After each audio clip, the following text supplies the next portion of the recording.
This is my final video in the series that I'm doing on Charlie Kirk. Initially, I did some research because this part of the video I wanted to answer the question, is Charlie Kirk racist? So I went on the Turning Point USA page and I tried to go through some of the videos, right? I collated about 27 or 30 of his videos where he was doing these talks. I looked at critical race theory, reparations, DEI, affirmative action, white supremacy, white privilege, right? And I wanted to look at his rhetoric surrounding those issues to make a determination as to whether or not he's a racist individual. But of course, you can't just label someone as racist. There has to be a criteria by which you judge someone's action or words or whatever. So I came up with a rubric to determine, so I could objectively and consistently assess his beliefs and his points of views throughout the video. But then I recognize that, being a Black person, there may be unconscious biases that, seep in from time to time, no matter how objective you try to be. So instead of doing that, I got all the videos and I created a prompt, right? I gave AI the rubric, I gave it the criteria by which, it should assess each argument to come up with a final verdict as to whether or not those arguments are racist or not racist or contains racial reasoning or are racially insensitive. And I felt that I think AI would be, just judging the argument, judging the arguments, judging Charlie's views. I think that AI would be a bit more impartial if it is judging the arguments just based on the merits of those arguments, right? And this is literally these are things that Charlie Kirk actually said, not, me trying to contextualize his arguments or whatever. The arguments are judged within the context of the debates that he was having across college campuses and in other public settings. So, without further ado, please go ahead and take a listen to the different areas that were assessed and whether or not it falls within the realm of racist rhetoric. Thank you. Welcome to the Deep Dive. Today we're tackling something really complex and, frankly, pretty charged. We've gathered a comprehensive look at public statements, debates, you name it, from Charlie Kirk. We're focusing specifically on his language around race, equity, American history. This stuff spans years of commentary, so it gives us a pretty full picture of his arguments. Right, and our main goal here, let's just state it clearly for you, the listener, is to answer one specific question based only on this material we've reviewed. Was Charlie Kirk racist? Yeah, and we know that's a deeply polarizing question right now. Words like racist, they get thrown around, weaponized even. Exactly, which is why we absolutely have to try and set emotions aside here. We're treating this material like forensic evidence. We're going to judge each specific claim, topic by topic, using just one consistent standard, an objective one, based on accepted definitions of racism and prejudice. Precision, not heat. That's the goal for this deep dive. Okay, so before we dive in, we need that baseline. Because, in the current climate, if you just disagree with someone politically, their argument might get labeled racist, regardless of whether it actually meets a clear standard. So to cut through that noise, we need a rubric, something clear. Absolutely. A way to test the logic of the claims against specific criteria. The integrity of this whole analysis really hinges on the criteria we use. And importantly, we're not trying to guess the speaker's intent, right? We're analyzing the rhetoric itself, the structure, the logic, the effect. Precisely. So we've applied 4 specific criteria to judge if a view or a claim is racist in its structure or its conclusion. Okay, let's lay out those 4 pillars we used. What's the first one? Criterion A. Does the view rely on negative generalizations about a racial group? So does it attribute inherent flaws, moral, intellectual, cultural, whatever, to all or most members of a race? It's about group-based blame. Got it. Criterion B. Does it deny a racial group equal standing? This is fundamental. Does it deny equal moral worth or equal civic standing in a system that's supposed to be based on merit? Arguing a group is basically inferior or doesn't deserve full participation. Okay. And C. Criterion C. Does it support harmful policies or rhetoric? This means policies or language that you can predict will harm a racial group because of their race, or stuff that excuses that kind of harm when it comes from structural inequality. It's focused on the practical impact. Right. And the last one, D. Finally, criterion D. Does it rely on fact distortion? This is about deliberately dismissing or twisting well-established facts about race-based harms, especially the historical, structural ones, in order to downplay or justify inequality that exists now. Okay. A, B, C, D. Negative generalizations, equal standing, harmful impact, fact distortion. Exactly. And for each topic we cover, we applied those 4 points. Based on that, we'll issue one of 4 verdicts. Not racist, racially insensitive, contains racist reasoning, or racist. It gives us a spectrum, helps us analyze fairly. Hashtag tag 3 topic chapters, detailed ABC analysis. Hashtag 3.1 critical race theory, CRT. Okay, let's start with a real political flashpoint. Critical race theory, CRT. Now, plainly defined, and this is important, it started as an academic and legal framework back in the 70s. Right. It studies how laws, institutions can maintain racial inequity. And crucially, it's generally taught at the university level. It's not, a standard K-12 curriculum. Okay. So Kirk's position, he calls CRT racist, pure and simple. His core objection is that he thinks it forces people to see everything through a racial lens. Which, in his view, promotes the very segregation it claims to oppose. Exactly. And he doesn't just talk about the academic theory. He connects it to specific examples to show what he sees as its negative impact. Like, well, he cites the National Education Association's training manual, suggesting CRT is being pushed in schools. He mentioned that claim about a playground in Denver where white families are not allowed sometimes. I remember hearing about that one. Yeah. And he points to things like segregated dorms or Black-only graduation ceremonies at universities, places like Columbia Western Washington University, framing these as proof of CRT's harmful segregationist side. So his solution is? Reject it entirely. He wants a post-racial society, de-emphasize race everywhere, especially in schools. Okay, analysis time. Let's start with the facts he uses, his examples. The segregated playground claim, the existence of Black-only dorms or graduations. Did those things happen? Well, yes, those isolated incidents did occur. Sometimes students themselves set them up, for cultural kinship in places where they feel like a small minority. But here's where we hit criterion D, the distortion. While these specific local events are real, Kirk uses them to basically redefine CRT. He makes the entire complex academic theory synonymous with these, frankly, sometimes poorly implemented local diversity practices. It's a deliberate oversimplification. So his definition is a distortion of how it's actually used in academia. Absolutely. He uses CRT as this big umbrella to condemn almost any effort toward racial consciousness or addressing disparity. Okay, let's check the logic then. How does the argument flow? The logic check shows a clear, hasty generalization fallacy. He takes a few isolated examples, a dorm here, a manual there, and boom, condemns the whole theory. He conflates a fringe practice or a student initiative with the core academic premise. That lets him just dismiss the whole systemic critique CRT actually represents. What about the context? The context check is vital here. When you look at those examples, like a Black student union or a cultural center, he just ignores why students might want those spaces. Often it's because they feel isolated, like a tiny minority on campus. He skips over the structural reasons for that minority status, like, say, the University of Georgia having only a 10% Black student body in a state that's 30% Black.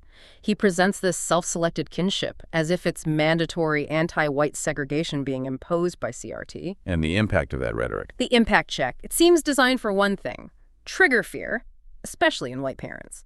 By explicitly comparing current diversity efforts to historical Jim Crow, saying he doesn't want 1950s America where it was segregated, he implies any discussion of race now is the new segregation. It stirs up this generalized fear of racial division. Okay, so the verdict on CRT. The verdict here contains racist reasoning.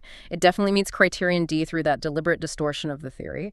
And it hits A and C by using that generalized fear of racial division to argue that focusing on race is inherently bad and harmful, justifying throwing the whole concept out. Let's move to DEI and affirmative action. Policies in workplaces, institutions. So DEI, broadly. Strategies for fair treatment, opportunity. Affirmative action, historically policies considering race or sex in hiring. Admissions to counter past discrimination. Though its legal use in admissions got narrowed way down recently, right? Right. The SFFA ruling significantly limited race-based admissions. Big distinction now between legal equal opportunity efforts and illegal quotas. And Kirk's take. He's famously against all of it, calls DEI and AA anti-white racism, straight up. His ideal is a country based only on excellence and merit, not what he calls forced pigmentation diversity or retribalization. And he uses specific examples to argue they lower standards. That seems to be a key theme. Huge theme. He brings up the Harvard admissions case, pointing to data suggesting black students admitted had, on average, lower academic scores than white counterparts. That data came out during the lawsuit. Yes, it was part of the SFFA case evidence. He uses it to imply admission was purely race-based, not merit-based. And he extends this beyond college admissions. Oh, yeah. Into high-stakes jobs. He points to United Airlines aiming for 40% of new pilots to be women or people of color. He says this begs the question of unqualified people flying planes or doing surgery, suggesting demographic goals inherently compromise competence and safety. Wow, and he brings this into politics, too. Directly. Claims Kamala Harris was picked only as a DEI candidate because she checked 2 boxes, black, female, not for intellect or accomplishments. He even cites supposed internal vetting suggesting she wasn't very bright. Okay, let's check the facts. The Harvard data on score gap. Accuracy check. That data was presented in the SFFA case documents. United Airlines did state that 40% goal for new pilot classes, so the raw numbers or goals he cites are often real data points. But what does he do with them? Logically. That's the key, logic check. This is where criterion A, negative generalizations, comes in strong. He uses the fear of an unqualified black professional, a pilot, a surgeon, a VP as a stand-in to discredit all diversity initiatives. He actually said something like, when you see a black pilot, you wonder. Exactly. Boy, is that person there because they earned it or because they were placed. That directly links racial identity to a generalized suspicion of incompetence in these high-skill roles. It questions the legitimacy of any high-achieving black individual. What about the context of merit? Yeah, context check. He radically simplifies it. He ignores that admissions, legally, can consider non-numerical factors, background, overcoming adversity, unique perspectives. That's part of holistic review. By hammering only on test scores or easily quantifiable metrics as the sole definition of merit. He ignores systemic barriers that might affect those scores, but not ultimate competence. Precisely. He ignores any way to assess value beyond a narrow set of numbers, effectively denying that context matters. So the impact is? Impact check. It directly sows doubt about the qualifications of successful people of color, suggests their success is suspect, probably unearned. By questioning their right to be in merit-based fields, it denies their equal civic standing. That's criterion B. Okay, the verdict on DEI and affirmative action. The verdict here contains racist reasoning. It meets criterion A, those negative generalizations about competence in elite roles, and criterion B, denying equal civic standing by questioning their legitimacy. He's using selective data points to fuel a prejudice about minority competence. Next up. White privilege. Let's define it plainly first. It refers to those unearned social economic advantages that correlate with being seen as white in a society structured around race. Right. It acknowledges the system favors whiteness, doesn't mean every white person is rich or hasn't struggled, but points to systemic advantages. In Kirk's view. He calls it a racist myth, a lie, says it's rooted in bigotry. His stance is very defensive. He says, basically, if you're white and not racist, you have nothing to apologize for. And anyone asking you to apologize, they're the racist. How does he counter the concept itself? He tries to swap it out entirely. He pushes what he calls two-parent privilege. He cites stats showing a black child with 2 parents is, statistically, more likely to succeed by every independent metric than a white child from a single-mother home. So family structure trumps race, in his view. That's the argument.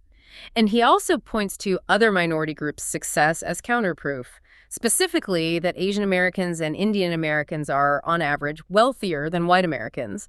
He says this proves the system isn't rigged against minorities. Okay. Accuracy check on his data points. Asian American wealth, the two-parent household stats. Accuracy check. Yes, those demographic stats are broadly accurate. Asian Americans as a group do have a higher median household income than white Americans, and two-parent households generally correlate with better economic outcomes for children across races.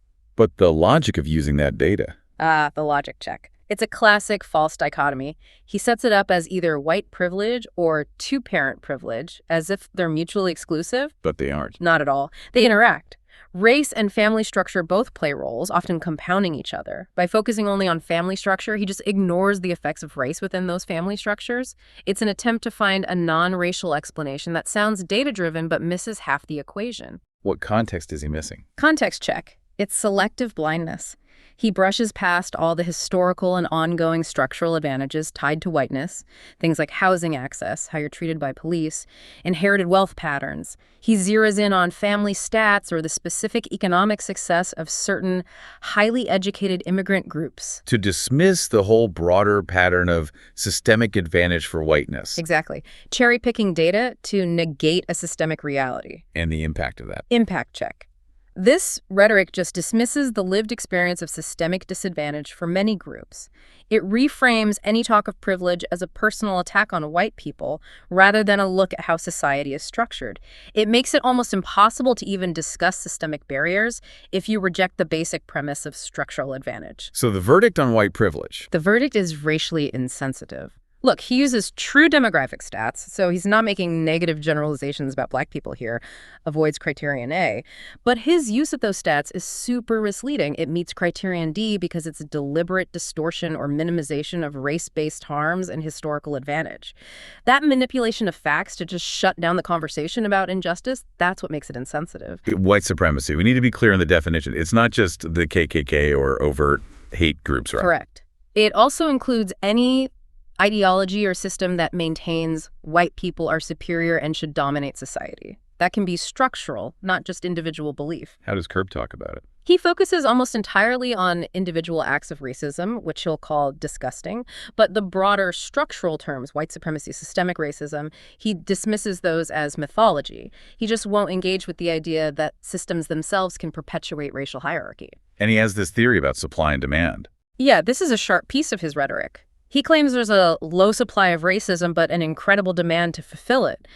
Basically arguing that the media liberals, they're manufacturing racial tension because there isn't enough real racism to go around. And this leads to? He argues it's creating a massive anti-white movement, and that all this focus on race is just a distraction from what he sees as more important class issues. Okay, accuracy check on the low supply of racism claim. Accuracy check. Well, that's purely an opinion. It's not a factual claim you can easily verify, and it directly contradicts loads of data showing persistent racial disparities in policing, wealth, health, you name it. So to maintain that low supply idea, he has to attribute those disparities elsewhere. Entirely. To things like family structure, culture, individual choices, never to race or systemic issues.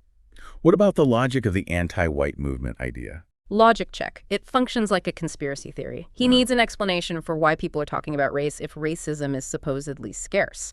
So he posits this anti-white movement is creating racism where it doesn't exist. It's a strategy to shift blame. The tension isn't from injustice, it's from the people discussing injustice. Classic misdirection. And the context he's omitting. Context check, huge omissions. By defining white supremacy only as individual hate groups, he deliberately erases the whole institutional history, Jim Crow, redlining ongoing racial hierarchy in policies and outcomes. The systemic part of the definition vanishes. He narrows the scope to only individual bad actors. Impact check. The rhetoric reframes necessary conversations about power and race as if they're an attack on white people. It encourages a kind of victim mentality in the majority group and discourages support for any structural reform because the problem itself is framed as manufactured or exaggerated by political opponents. Verdict on white supremacy. The verdict contains racist reasoning.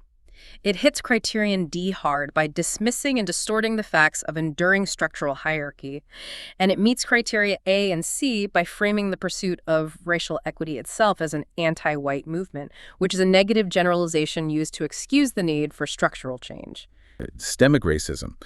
The idea here is policies, practices, norms that create or maintain racial inequity, right? Yeah. Even if no single person involved has explicitly racist intentions. Exactly. It looks at the outcome of a system, like how school funding formulas might disadvantage minority districts or how certain policing practices impact communities differently regardless of individual intent. And Kirk's position. Unequivocal. Yeah. I don't think systemic racism exists. He calls it mythology that's akin to Zeus or Hercules. Pure myth. What's his reasoning for denying it? He argues the systems themselves can't be racist because legally there's nothing he as a white person can do that a black person can't. He'll point to examples like a black person who went to Harvard as proof that the system today is unracist. So if the laws are race neutral on paper, the system is clean. That's his premise. And therefore, any remaining racial disparities, wealth gap, crime rates, poverty must have another cause. Which he identifies as. Primarily, the downfall of the black family. He hammers this point. He uses the statistic that 75% of black youth now grow up without a father figure, up from around 25% in the 1960s, as the #1 cause of problems. And who does he blame for that family structure change? He blames welfare programs and specifically white liberals for, in his view, subsidizing single motherhood and thereby destroying the black family structure, leading directly to crime and poverty. Okay, accuracy check, the stat about two-parent households. Accuracy check.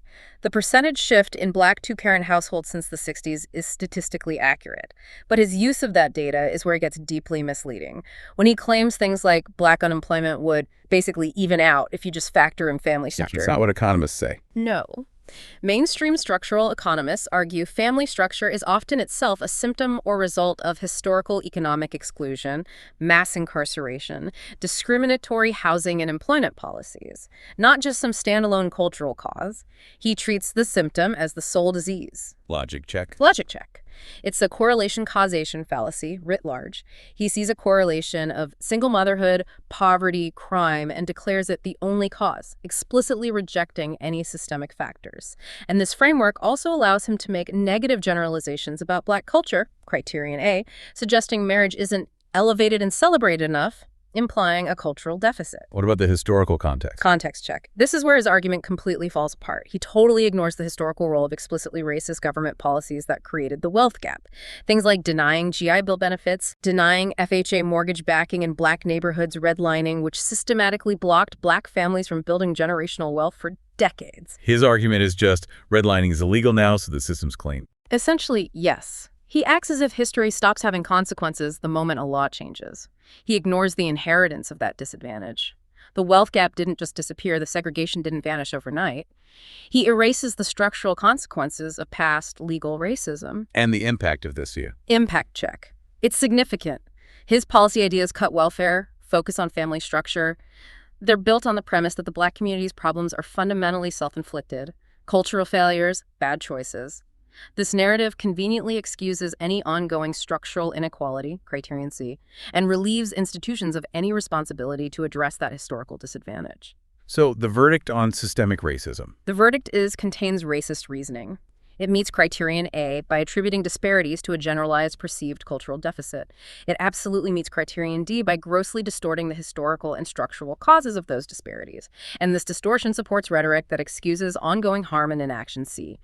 Reparations, policy ideas aimed at repairing the harm from slavery and the government discrimination against black Americans that followed, acknowledging a kind of historical governmental debt. Right.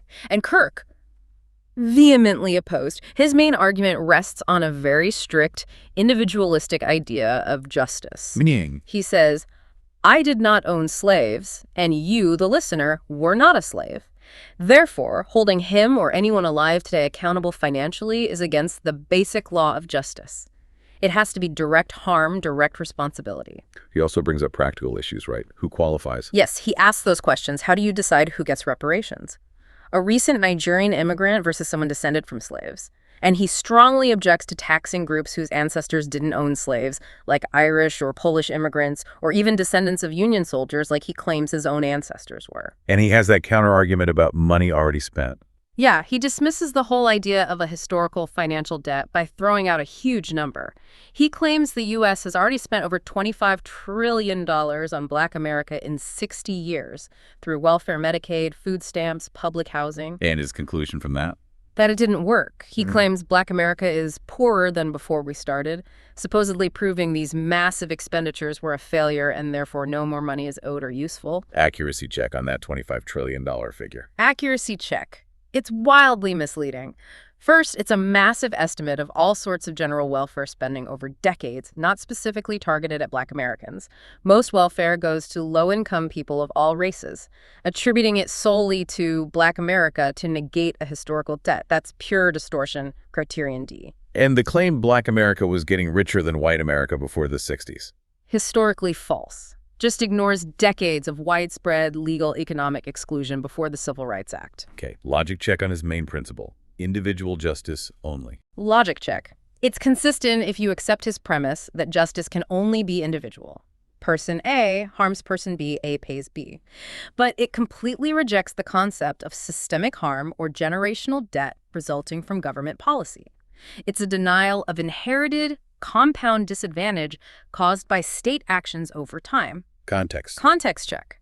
Again, ignores the massive economic impact of slavery, Jim Crow, discriminatory New Deal, and housing policies, all the ways Black Americans were systematically locked out of building generational wealth. He focuses only on recent welfare spending as if that cancels out centuries of extraction and exclusion. Impact of this argument. Impact check. It effectively rejects any government responsibility for historical economic harms caused by its own past policies. It shifts the focus entirely to individual blame, I didn't do it, and the supposed failure of welfare, neatly sidestepping the core issue of generational debt. So the verdict on reparations. The verdict is not racist. Now, wait, his arguments are dismissive, and they rely heavily on distorted facts, clearly hitting criterion D. However, the core of his opposition is based on a specific legal economic principle: individual versus generational accountability. Crucially, the argument itself doesn't depend on negative racial generalizations about Black people A, or denying their equal moral worth B. It's a flawed argument about justice and economics, not an argument rooted in racial inferiority. Black Lives Matter. BLM. A decentralized movement, right? Protesting police brutality, racially motivated violence against Black people, core focus on state violence, police accountability. That's the standard understanding. Kirk, he calls the movement nonsense, attributes it to the reign of terror of white liberals and their woke ideology. He frames it mostly as a political tool of the left, detached from reality. But he has a specific critique beyond just calling it nonsense. Yes. His main line of attack is that BLM ignores what he claims is the fundamental issue, the need to restore the nuclear family in the Black community. How does he connect that? He points out that national BLM leaders didn't talk about Black dads staying around with women they impregnate. He uses this absence, their lack of focus on his preferred issue, to basically delegitimize their actual focus on police violence. So because they don't talk about family structure, their concerns about policing aren't valid. That's the implication. He even suggests conservative Black Americans should question if white liberal rule in cities has helped them, blaming city failures on governance, not systemic issues BLM points to. Accuracy check. Did BLM focus less on family structure? Accuracy check. Yes, it's true that within the national BLM discourse, the primary focus has been overwhelmingly on police reform, state violence, systemic racism, not family structure. The movement literally formed in response to police killings. His description of white liberal reign of terror is, of course, political rhetoric. And the logic of his critique. Logic check. It's a massive red herring fallacy. He picks a standard he cares about, family structure, and uses the movement's lack of focus on that issue to dismiss their actual stated goals regarding police violence. It's like saying, you're worried about X, but you're not talking about Y, therefore your concerns about X are invalid. It completely shifts the subject. What about the context? Context check. He just erases the entire context of why BLM formed the specific incidents of police violence, the history of racialized state actions. He pivots only to his socio-economic critique about families and city governance. This denial of the movement's actual context, criterion D, is key to dismissing their goals. And the impact. Impact check. It's pretty damaging. By constantly shifting the focus to family breakdown, the rhetoric implies that BLM's core concerns, police accountability, state violence, are somehow frivolous, or a distraction from the real problems, which he frames as self-inflicted. This narrative actively discourages looking for policy solutions to address racialized state violence, criterion C. Verdict on Black Lives Matter rhetoric. The verdict contains racist reasoning. The language actively distorts the facts and the purpose of the movement, criterion D. It uses that red herring combined with generalized condemnation to excuse state actions, criterion C, and once again shifts the responsibility for societal problems onto the supposed cultural failings of the Black community, overlaps with AD. Okay, this last one. We need to approach this very carefully. Jim Crow, we're talking about decades of enforced segregation, disenfranchisement across the South and border states, fundamentally denying basic rights, dignity. Absolutely. A horrific period of American history. And Kirk, when challenged publicly about modern inequality, has responded by questioning why crime rates were lower back when Black people did not have the same rights they had today. He actually asked that. Yes. And then he posed the rhetorical question, are you trying to say that Blacks thrive under subjugation, before concluding the data shows they were actually better in the 1940s? It was bad, implying better despite being bad. Okay, accuracy check on the crime data point. Accuracy check. Look, it's technically true that some crime statistics, like reported homicide rates, might have been lower in the Black community mid-century compared to peaks later on. This is a statistic sometimes cynically used by segregation apologists. But it's a grotesque manipulation of data. It completely ignores the systematic underreporting of crimes against Black people then, the suppression of data, and, most importantly, the pervasive state-sanctioned violence, lynchings, police brutality, economic terror that defined the era but wouldn't show up neatly in crime stats. The data point is selectively true, but paints a monstrously false picture. The logic here feels different. Logic check. It's a profoundly gross and fallacious argument. It uses that selective, decontextualized crime data to imply that external subjugation somehow led to positive internal outcomes, lower crime, maybe stronger families implicitly. It fundamentally misrepresents the moral horror and total oppression of Jim Crow. The implication hangs there. Maybe freedom led to decay, while subjugation kept things better in some twisted way. What context is erased? Context check. Total erasure. It ignores the reality of constant terror, the complete absence of civic rights, economic near-enslavement via sharecropping, legal segregation. The total denial of human dignity and autonomy. That was Jim Crow. And the impact of saying something like that. Impact check. It's direct. The statement explicitly tries to minimize, even justify, historical racial oppression by suggesting that the loss of fundamental rights was somehow beneficial for the community's internal order or moral state. This is a direct denial of equal moral worth and civic standing. The verdict on this claim? The verdict is racist. This clearly meets criterion B, denying the moral gravity and human cost of Jim Crow subjugation, implying a lack of rights produced a net positive outcome. It also meets criterion D by grossly distorting historical facts to minimize the harms of an explicitly white supremacist system. This isn't just flawed reasoning, it crosses into active denial of the equal moral worth of victims of state-sponsored racism. Okay. We spent a lot of time applying that rubric, topic by topic. 8 distinct areas from his public commentary. Let's just quickly map the results again. Sure.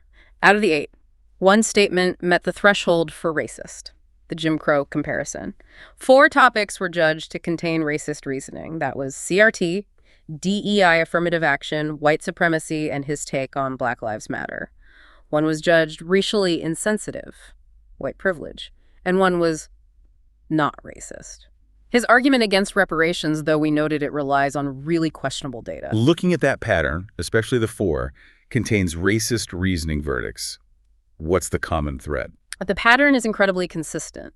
Kirk systematically rejects any explanation for racial disparity that points to systemic or structural causes. He consistently avoids or dismisses criterion C, the idea that policies or systems themselves can cause harm. And instead? Instead, he consistently uses negative generalizations, criterion A, and, crucially, selective data or outright distortion, criterion D, to pin the blame for problems, crime, poverty, inequality, squarely on perceived cultural deficiencies within the Black community, primarily the breakdown of the family structure. It's a recurring formula almost. It really is.